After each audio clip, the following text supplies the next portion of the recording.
So another kind of tertiary activity is can be seen in consumer cooperatives. What are consumer cooperatives? You might have heard in some areas in urban or semi-urban areas there are cooperative societies.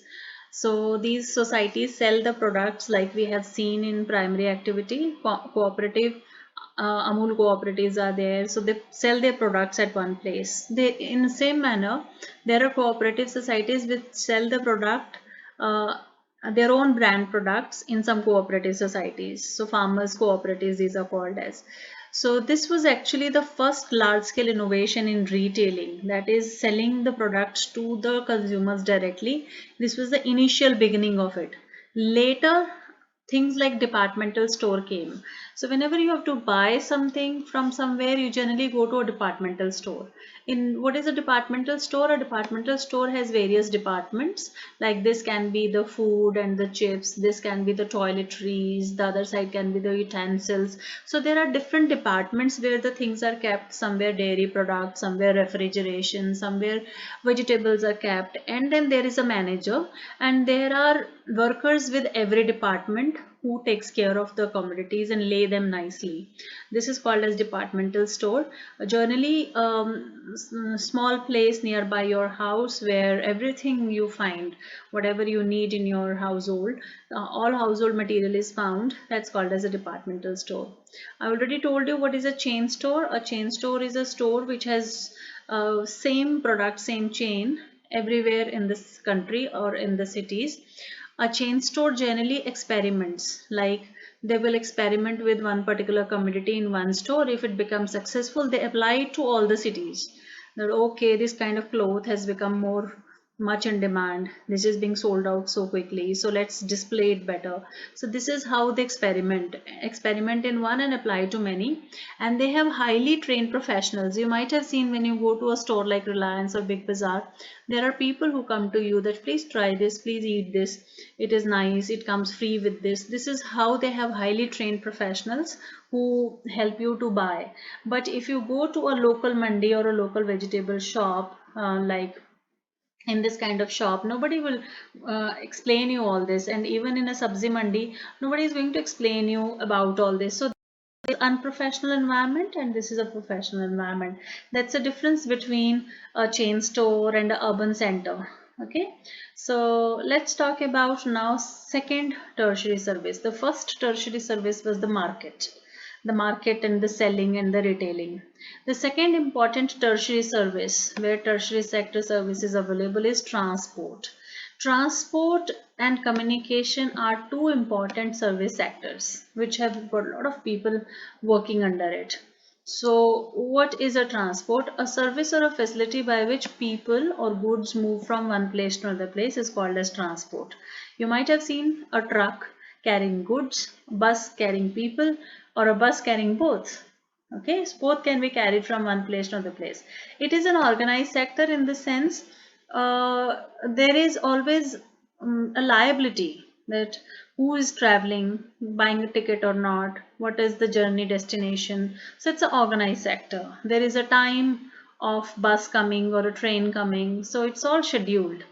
Transport distance can be measured in kilometer, time and cost. Now this is very important for you to understand that sometimes transport distance is calculated in kilometer. Like how far is Gwalior from Delhi? So you'll say 600 kilometer. That is transport distance in kilometer.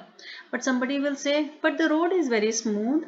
Petrol consumption is very less. So the cost will come out to be 2000 rupees. So this is how the transport distance can be calculated in cost.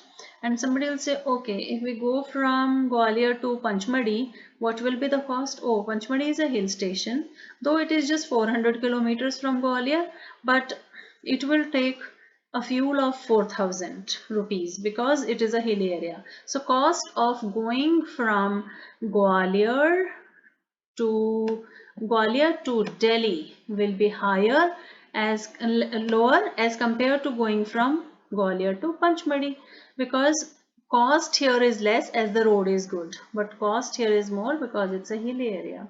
So this is how transportation distance is calculated in kilometer as well as in cost. Now it is also calculated in time. Sometimes in very high hilly areas, 2 kilometers of distance can be traveled in so many hours, like 600 kilometers from Gwalior to Delhi can be covered in 3 hours, but 100 kilometer from Shimla to Dharamshala, only 100 kilometer will take 6 hours because it's a hilly area. So in a plain area, travel is faster, so time taken is less. As a result, the transportation becomes cheaper. But in a hilly area, travel distance always is less, but the driving distance becomes higher, the time consumption is more. That is why it becomes expensive. So this is how transport distance is calculated. I hope you have understood. Transport distance is calculated on the basis of time, that is how much time we take to travel from one place to another place. Hilly areas take more time, plain areas take less time. Kilometer is very simple. We measure the distance in kilometer. Cost, we find the fuel cost covering the area. What are isochrone lines? Please remember isochrone lines because sometimes these kind of questions come for MCQ. What are isochrone lines? If one student is standing here, that is in the center of the city of Paris. Now, from this point, if the person has to go here, how much time is to be taken? If he has to go here, how much time? If he has to go is how much time? Now isochrone line, the green line says that the area in this green zone takes same time. That means this place is and this place has a long distance, but still it will take same time to reach this point and same time to reach this point. That means again, if you are reaching from here to here in 1 hour, you will also reach from here to here also in 1 hour. For the reason this has a more traffic area, this is a less traffic area. So you'll reach faster here though the distance is much. Same is the case of the isochrone line of blue. Now let's take example of blue. If you're traveling from the same point from here to this point, now it's so far, it might take 2 hours to reach this place. Now it says that even if you go from here to here, it will take 2 hours. So this point to this point is also taking 2 hours. This point to this point is also taking 2 hours. Why so? Because this area has less traffic, better road. This area has more traffic, congested road. That is why. Okay, so this is an isochrone line. An isochrone line is a line which joins the area which takes same time to travel, like 2 hours, 2 hours. Are you understanding why it is same time? The same time from this point to this point is given here 15 to 30 minutes. So here also 15 to 30 minutes, while here also 15 to 30 minutes. Can you see how long this area is and how short this area is? The reason is around city traffic is more, outside the city traffic is less. So this now peach line, then yellow line, then pink line, these all are called as isochrone lines. Remember it. What is network and accessibility? Network. A network is a transport system where a lot of roads are joining each other and so many points in the city. Like I have given a network of Madhya Pradesh here. See, Madhya Pradesh, Gwalior,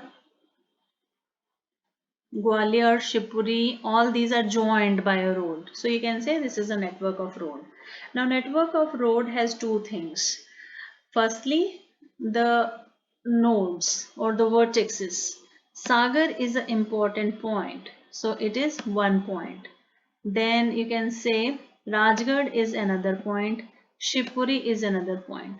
So the road which is joining Rajgarh to Shivpuri will be called as a link road, and Shivpuri and Rajgarh will be called as nodes.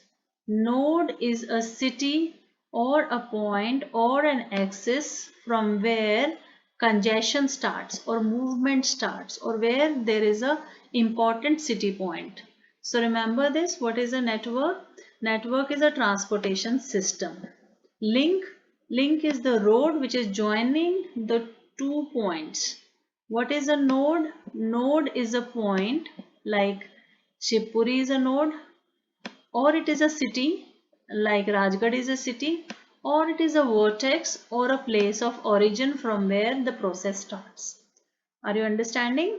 So this is node, the road is the link. So all the roads which are joining the nodes makes a network. Network is connection of node to another node. One node to another node. This node to this node. Okay. So this is network and accessibility. And the last thing is, what are the factors affecting transportation system? Transportation system is affected by population and the size. You see, where there is more population, you'll find more network. Where there is less population, less network. Then there is, it depends on location of a place, whether it is hilly, it is plain, it is in desert, whether it is industrialization or industrialized or not, whether it is important for trade, it has good climate, it has mountains, plains. In plain you will find more roads, more transport, and where there are minerals you'll find more transport. Alright, so this is all about transport and communication. Learn all the important points because this comes in 1 mark questions. This will not be a 5 mark question.